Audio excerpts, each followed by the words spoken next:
Kembali masuk kasih kan ini cina boneka. Siapkan dirinya, Bu. Ada bonekanya. Kayaknya. Mangga, Bu.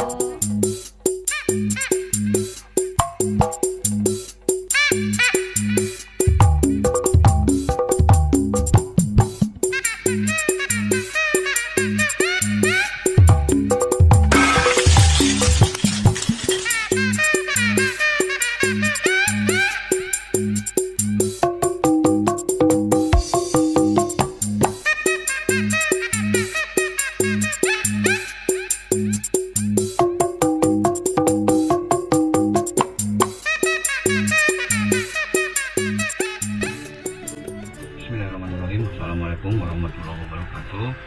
Rabbi sholli sadri wa yassir amri wa hlul 'uqdatam min lisani yafqahu qawli. Apa kabar semuanya? Semoga senantiasa baik-baik saja.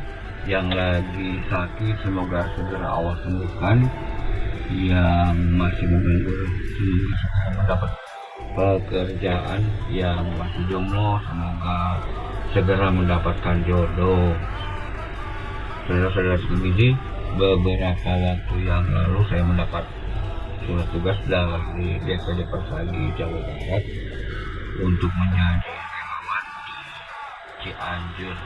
Menjadi relawan sendiri dalam surat tersebut disebutkan hanya 2 hari, yaitu dari mulai tanggal 9 Desember hingga 10 Desember tahun 2022. Ada banyak hal yang sebetulnya bisa digali, khususnya bagi orang hijau. Tentu saja ini akan sangat bermanfaat dalam menerapkan ilmu yang didapat di bangku kuliah maupun dari buku untuk bisa dipraktekkan di lapangan, terutama dalam situasi-situasi kepepet seperti dalam situasi bencana tersebut. Untuk lebih mengefektifkan waktu, mari kita saksikan saja. Berawal dari munculnya surat tugas dari DPD Persagi Jabar, berangkatlah saya. Assalamualaikum warahmatullahi wabarakatuh, saudara. Saat ini saya sudah sampai di posko PMBA. Posko PMBA DPD Persagi Jawa Barat. Tadi agak kesiangan, malum. Seperti biasa, namanya juga aki-aki. Nah, dari Cianjur, tukang beling melaporkan. Posko PMBA sendiri letaknya di belakang kantor Kecamatan Warung Kondang, Kabupaten Cianjur. Satu hal yang tidak boleh dilupakan adalah di sana ternyata sudah menunggu senior yang saya hormati. Ini beliau ini yang megang DPD Persagi Jabar.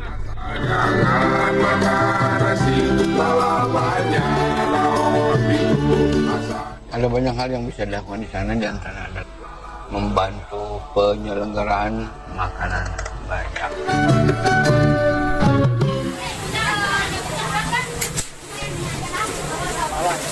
Tahu goreng cabai hijau. Di awal-awal kita berencana untuk turun, namun ternyata ketika tiba di lokasi kita saksikan bagaimana relawan yang ada sebelumnya, yakni dari Tagana, jauh lebih sigap dalam hal memasak.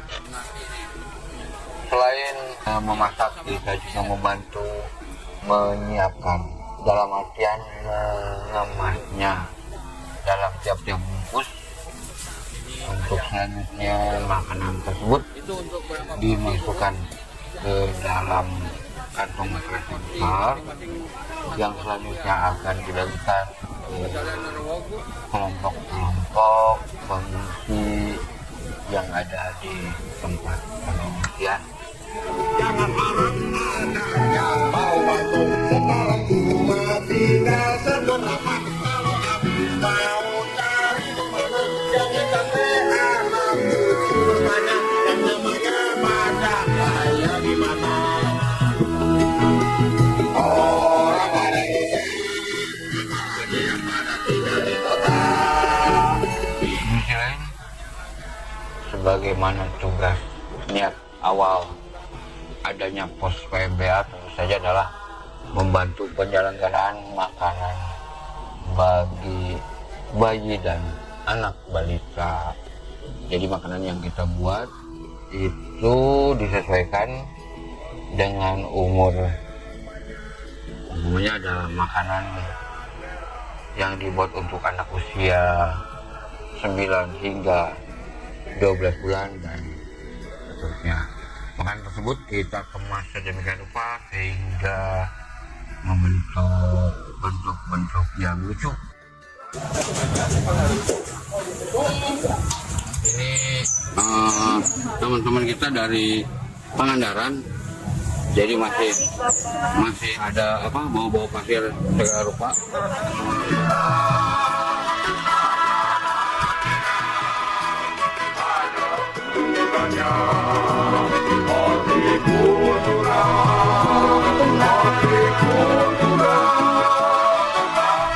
Dan tentu saja setelah mengemasnya kita pun langsung menuju responden untuk membagikan. Kembali Suka sedih. Kali ini cina boneka. siapkan dirinya, Bu. Ada bonekanya. Mangga, Bu. Seperti ini kira-kira bentuk makanannya. Kegiatan yang lain yang dilakukan yaitu penyuluhan gizi, baik itu penyuluhan gizi di sekolah darurat. Ini penyuluhan ini diberikan kepada anak-anak yang mengikuti kegiatan di sekolah darurat. Lagi-lagi saya acungi jempol untuk rekan-rekan dari DPC Persadi Pangandaran.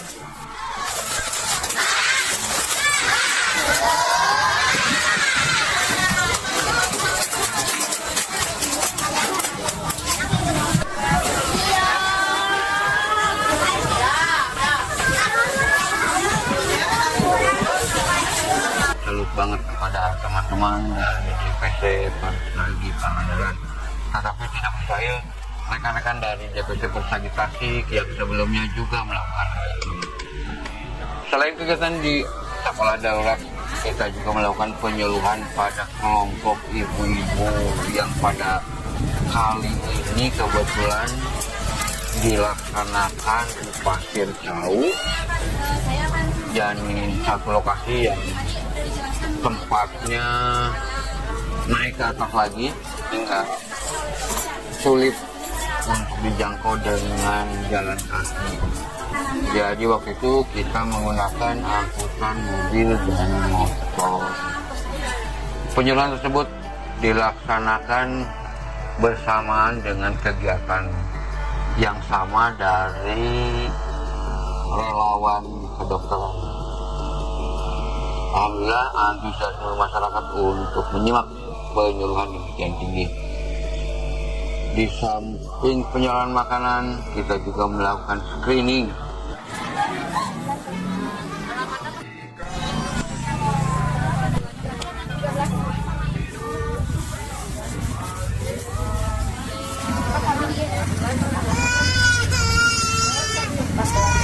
Menuju tuangnya ya saya teh.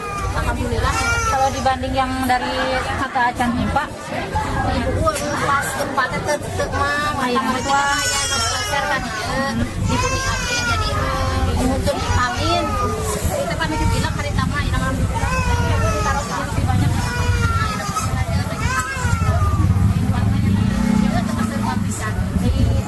minuman yang dikonsumsi selama 24 jam terakhir. Screening dilakukan pada kelompok rentan, yakni ibu hamil, bayi, dan balita yang kita anggap berisiko terkena dampak dari gempa. Screening juga dilakukan selain dengan menggunakan manual, yakni pencatatan, juga langsung menggunakan aplikasi yang dilaporkan ke pusat. Perlu juga diketahui bahwa screening itu ternyata tidak hanya dilakukan di satu lokasi, tapi di beberapa lokasi. Yang tak kalah penting yang dilakukan itu adalah konsultasi klinis.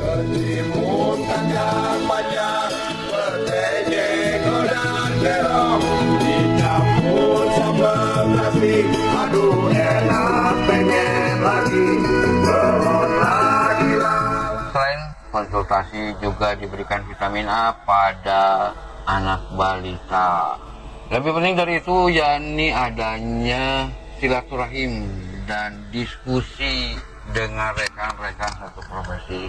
Alhamdulillah kemarin saya ketemu saudara baru, yakni sahabat Kang Otom dan Ustadz Aris dari DPC Tasikmalaya.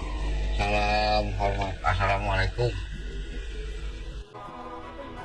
Nah, segitu dulu deh buat teman-teman, sahabat-sahabat, kawan-kawan, rekan-rekan dari DPC Persagi Tasikmalaya, DPC Persagi Pangandaran, DPC Persagi Cianjur, serta senior saya yang saya hormati. Mohon maaf apabila tayangannya kurang berkenan, mohon dimaklumi karena yang membuatnya adalah orang beda. Mohon maaf. Tapi sebelum kita tutup, ada satu tayangan yang menurut saya mantap. Silahkan dilihat. Ini adalah bentuk apresiasi dari Camat Warung Kondang, Kabupaten Cianjur. Assalamualaikum warahmatullahi wabarakatuh. Saya Ali Akbar dan istri saya Rena Isya selaku camat dan camat di wilayah Kecamatan Warung Kondang mengucapkan terima kasih yang sebesar-besarnya kepada seluruh anggota dari Persagi Jabar. Luar biasa. Terima kasih. Mudah-mudahan ini menjadi kebaikan buat kita semua. Amin.